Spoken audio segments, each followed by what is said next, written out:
All right, I'm currently on the phone with Ron Preston. He's another musician that reached out about the interview series. So I'm going to go ahead and give him the chance to introduce himself. Hi, I'm Ron Preston. I am in Springfield, Missouri. Have been all over, have worked coast to coast, but now I still travel, but my headquarters is here in the Ozarks and enjoying it. So tell me a bit about, where you found music and, how it impacted you and made you want to pursue a life with it. My wife says that if singing extends your life, I'm going to live forever. And so I'm always singing or humming, and it drives some people crazy. And that's just the way I've always been as far as I can remember. And I didn't find this out until just a few years ago. My parents, they sang in the shower and at church, and and people say, "What did your parents play an instrument?" I said, "My parents played the radio and the record player." But I found out I had a couple of aunts that were kind of ready for the big time in the Ohio, Kentucky area, the Cincinnati, Columbus area, where Doris Day and Rosemary Clooney, and they were kind of like next up. My Aunt Frances and Aunt Emma, and one played guitar and one played organ, and then they both sang, and they're both beautiful. But I never knew that. I never knew that they were professional. No one had ever brought that up. So I don't know if it kind of skipped over my dad or my mom, although they could carry a tune. But when I was like 4 years old or around there, my parents would dress me up like as a cowboy, a la Hank Williams, the elder, Hank Williams Sr. And I knew his whole canon as a 4 or 5 year old. And I would sing, that kind of country hillbilly folky style. And I still love Hank Williams, but so it's just been something that's in me, from a very young age. Okay. So you didn't have any sort of prompting, like your parents making you take music lessons or doing choir in school or anything like that. It just came to you from the environment that you're in. Yeah. And I mean, I always, I sang in the youth choir with my church. I sang in the chorus at my school. But it was never at the prompting of prodding of my parents. Although they enjoyed a wide variety of music. My mom more the pop angle, and my dad liked the big band. Billy Eckstine and Frankie Lane were two of his favorites. But yeah, it was just kind of, I was self-motivated. I kind of still am, really. Sure. So tell me about how, you identified at some point that you could, transition that kind of innate, love for singing into something that was a creative endeavor where you could create what it was that you were singing. So again, I was in the, 7th and 8th grade choir and et cetera, ad nauseum. But I think I was 6th or 7th grade, there were some guys that had a band. It was called Sabotage. And I think they named that, from the Black Sabbath album, I believe. And that is kind of they kind of did the heavier stuff at the time, like Grand Funk and Black Sabbath and Deep Purple and Zeppelin. And I was at one of their rehearsals, and they had they were practicing for a Battle of the Bands sort of deal. And I just watched them, and it's like they were shoegazers. They were just looking at their feet. I'm like, gosh, you guys need to, liven this up. And they're like, well, you do it. Well, that's basically all it took.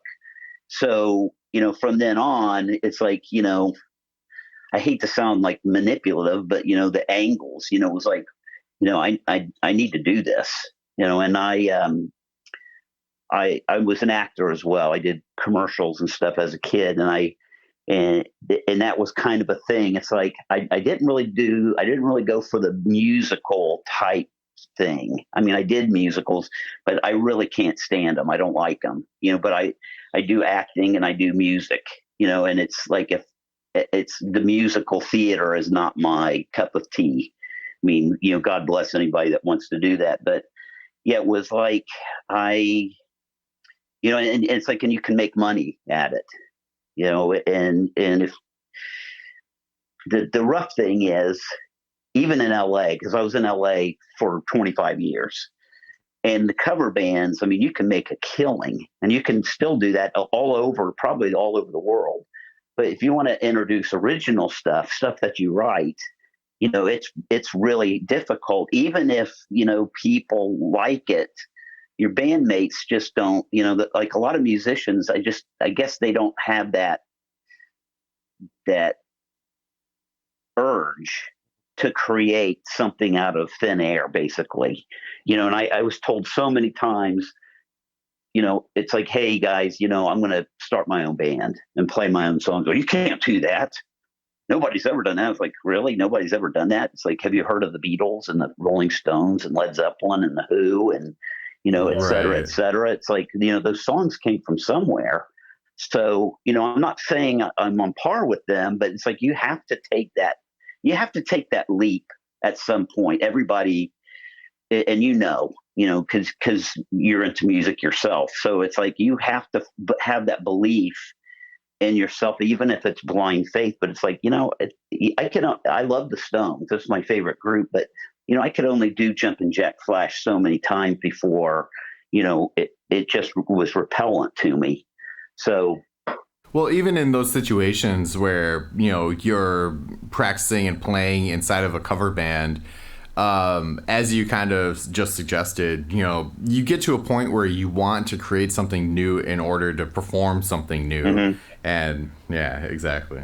So, once you kind of figured that out and got to the point that you did want to start the creative process of creating something new, how did you go about that? Did you start auditioning for other bands to do vocals for, or did you start putting your own band together?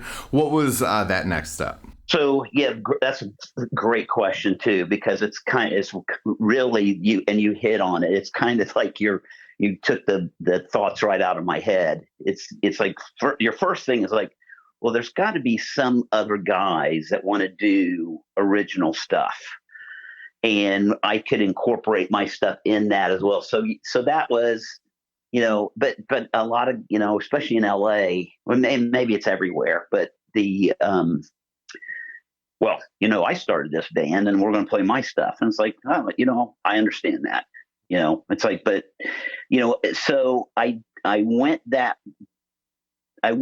avenue for a little bit. And then I even had a cover band that would do some of their own originals, but they just didn't believe. They just didn't believe in themselves enough to go for it. And I mean, we even had some gigs. I was like, let's do this, where you play 4 45-minute sets from like 10 to 2. And let's just do a set of just all of our originals, whoever had originals as well as mine. And people would get out there and dance and dig it. But it's just like, again, there's just the doubting Thomases, or they just don't believe in their own material, which I guess I did. So then I started in LA, we had the Recycler. If you watch any documentaries with like, Slash or any of those guys, they'll talk about the Recycler. And you could put ads, and, hey, I'm starting a rock and roll band, and it's like, and anybody's material, as long as it made sense. You didn't want to jump from like something like blues based or rootsy rock to something like, prog rock, like Yes or Emerson, Lake and Palmer. It had to make some sense. Had to have some stability to it. But so I think that was like 88, and I had. Can I mention people's names? I had Sure, absolutely. Kenny Shockley, John Perone, Alan Lassen.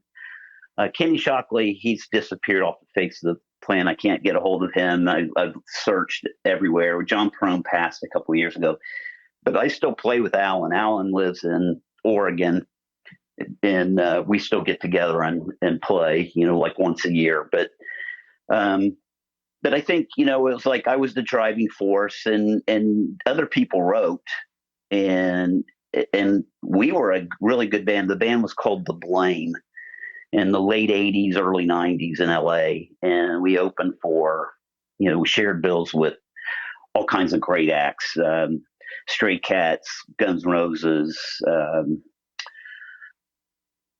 Dire Straits, the Monkees. We opened for the Monkees at the Greek Theater when they had one of their reunions, which was actually a thrill of a lifetime for me because I grew up in the '60s, and I grew up watching their TV show. So, but it was, it's like after a while of beating your head against a brick wall, you finally figure out, it's like, do we have what it takes, or are we just unlucky?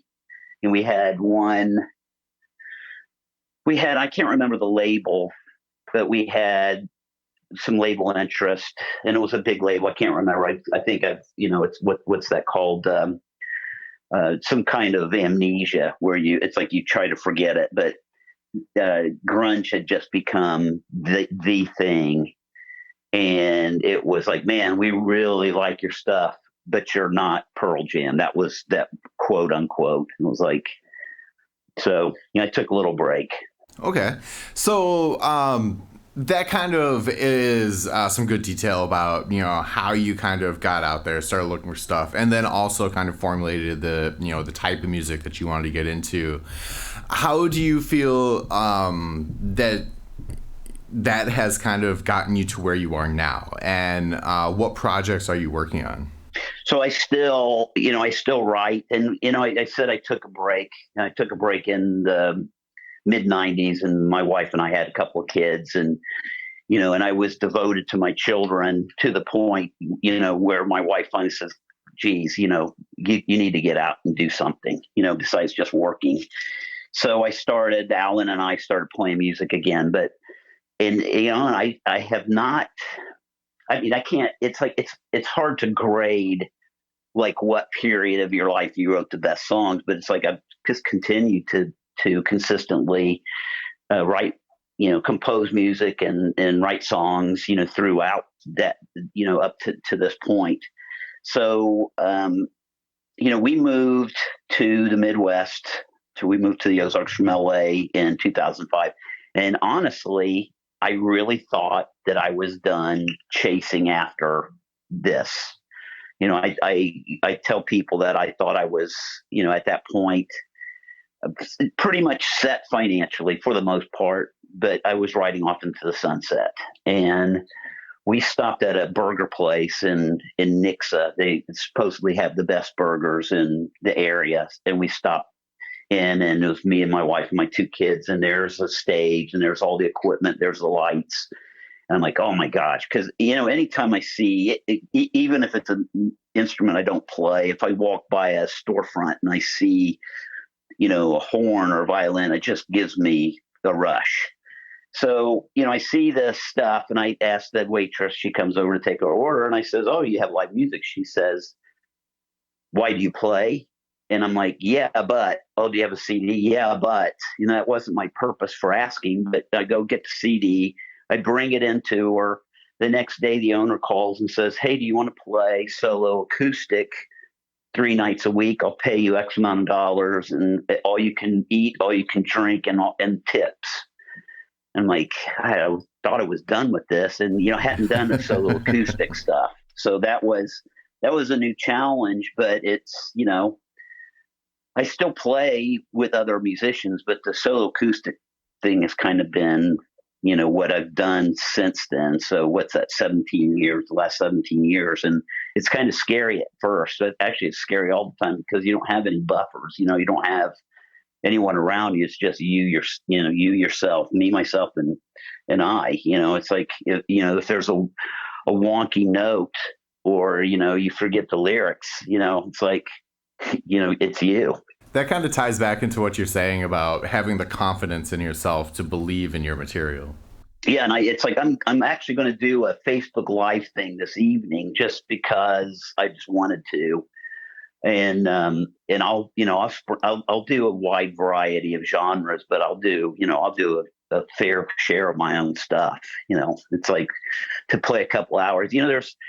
I like so many genres of music now, and I say it's like I would rap if I could, but nobody wants to hear that because I really can't do it. It's a revenue stream, but it's a revenue stream that I won't be able to mine because it's just not, I'm not good at it. I don't have that talent. But country, folk, blues, rock, a little gospel, a little R&B, soul music. Um, just a wide variety of everything. But it's like, but my, and then there will be people that will be asking for certain songs that I wrote, that and I tell you what, and I don't mean to sound arrogant or cocky, but I'll put some of my songs right up there with the all-time greats, with Dylan, with the Stones, with the Beatles. I've got some songs that's just like, I don't know how that happened. I heard Keith Richards say one time, it's like you have an antenna and you're just a receiver of this information, and it just, but it also helps if you're practicing or, productive and you're playing all the time. And I think you have your antenna out, more often than not. Absolutely. So, tell me a couple of your favorite memories about stuff that has happened to you surrounding music. You've already kind of said a couple, but, what else is there that, has kept you motivated and, was motivating enough for you to get out there and start working on music again? So and a lot of times I forget this one. I don't know how I forget this, but we opened for the Stray Cats at the Lingerie in Hollywood, and they had been broken up and they got back together, and we opened for them. There was 3 acts on then there was a hair metal band before us, then us, The Blame, and then the Stray Cats. And we really got along with the management and the guys in the Stray Cats. And I tell you what, those guys are monster players. I mean, it's like you don't have to like rockabilly to like them. They're just really great musicians. But the first band, I'm like, these Stray Cats fans are they're pretty rough and ready. It's like the girls had bigger muscles than I ever will. And it's like their following came in and just started moving tables and chairs around because they were going to dance. And the first band comes out and it's a hair metal band, and I don't think they got through a song before they basically got the hook. I mean, they were physically removed by the Stray Cats fans. And so I said to my guys, you better be good. Well, the thing was, now we had more time to play so we got to play like a set and a half because this other group got the hook.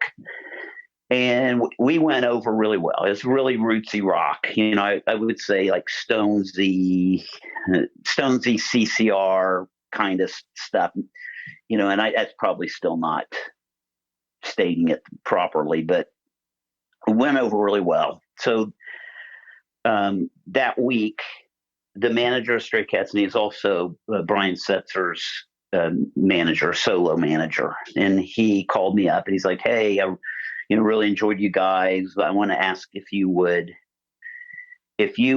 open for Brian. He's got this crazy idea to do like a big band kind of thing, which is he's been doing that now since then, for 30 years or close to it.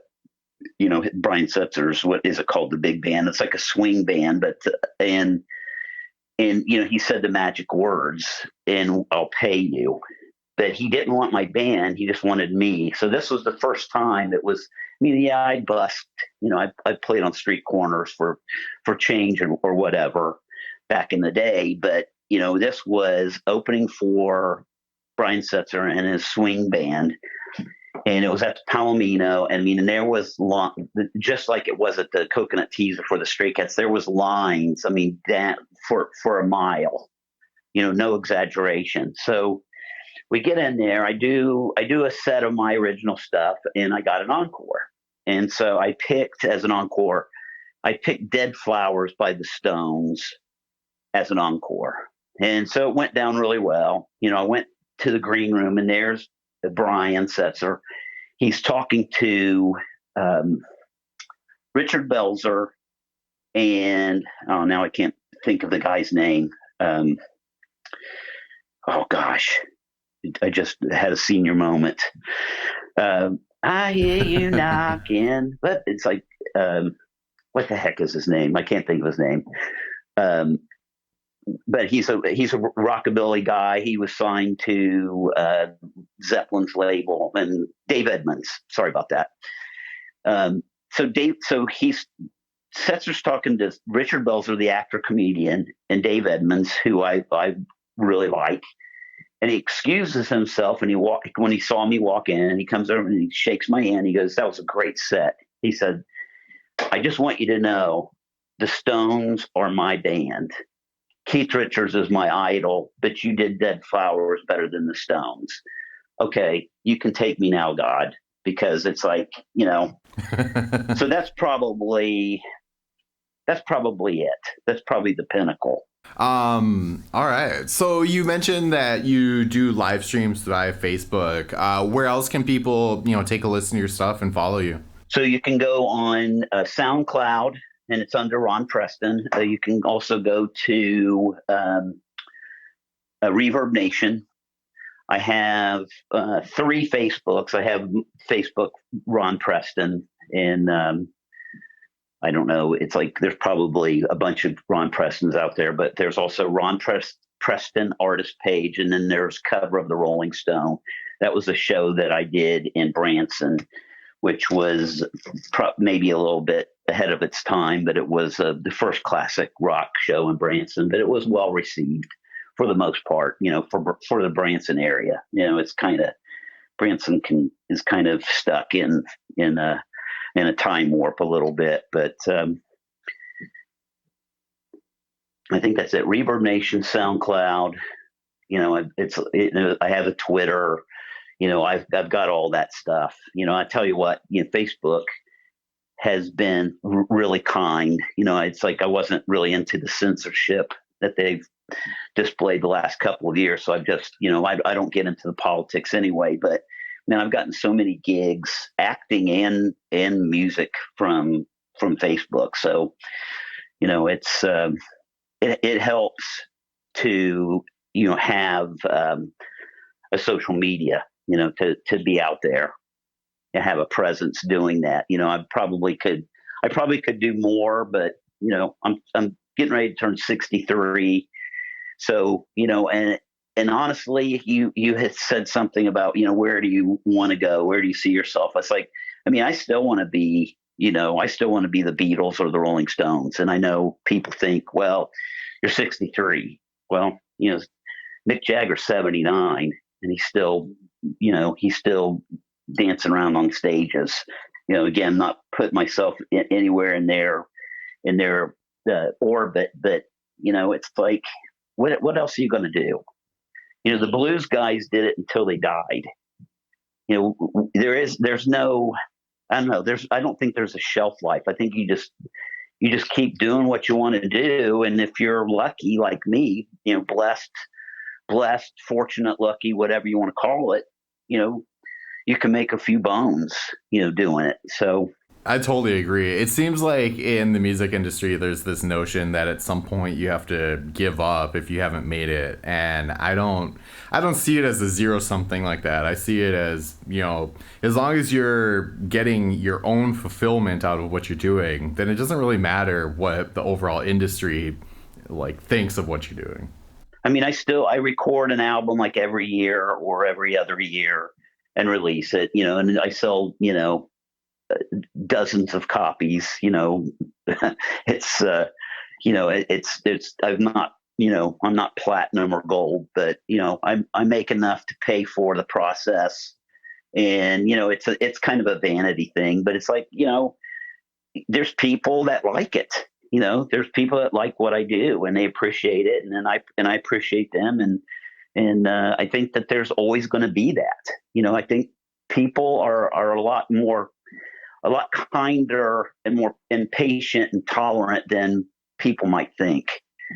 But yeah, it's like I'm just going to, I do play locally. I play at some of the do private shows at 55 plus residences. I do assisted living, memory care units, independent living residences. And I tell you what, it's like it's a blessing to bless them, to spend your time with them, because the memory care places in town, they don't even know who they are. They don't know their name sometimes. They don't know what their age. They don't know what day or year it is. But when they see me coming, they know that I'm Ron Preston, and I'm going to, they're going to have a good time. There's a couple guys, actually more than that, where they know every word of every song. And it's like, and I tease them and say, if I get lost, I'm going to look at you to get the lyrics. If I'm not sure, I'm going to look at you guys. But, music is so, gosh, it's magical. And I never want it not to be magical. It's like, I know only these chords can go with these chords in this, in this pattern, and it's mathematical or scientific. And I know that is true, but I don't want to ever be that knowledgeable about it that it becomes not a magical experience for me. Sure, sure. Well, you did kind of drop some wisdom already, but if you were to kind of boil it down, what would be kind of a general message that you would want to throw out there? Music is magic, and I don't know a single person that doesn't like it. It's like, I'm sure in your brain you've got the loop going on around in your cranium of this song that you can't get out of your head. And I bet you even people that aren't, that don't consider themselves musical, when they hear, it's like the olfactory senses. If you smell orange, it brings you back to this. But it's the same when you hear, a Christmas song, or if you hear "Hey Jude" and it's I remember where I was the first time I heard it. I was at my cousin Billy's house, and he had the mumps or something, but he had it blaring. I'm like, what is that? And my aunt came down and says, it's "Hey Jude" by the Beatles. And it was like, at 1968, whatever time of year that was. But it's just so magical. And if you have, I don't even know that you have to be that talented. I mean, and I don't want to put down the punkers, punk rock scene, because I like that. But, it's like they got, there was a magic in that. I mean, it's a genre, it's like that coexisted with the disco era, which, I think the disco era, they had a lot more production, a lot more musicianship. But it's like they coexisted in the same time frame, but just, if you want to do it, don't think that you can't. Find something to beat on. Get a cheap guitar, and it's like, and just learn it. I mean, I taught myself to play, and I can play just about any instrument now. But and I'm not a virtuoso, but I can get the job done. So I mean, I think that's just, it's like Nike. Just do it. If you want to do it, do it. Don't make excuses. Don't feel, don't be bashful.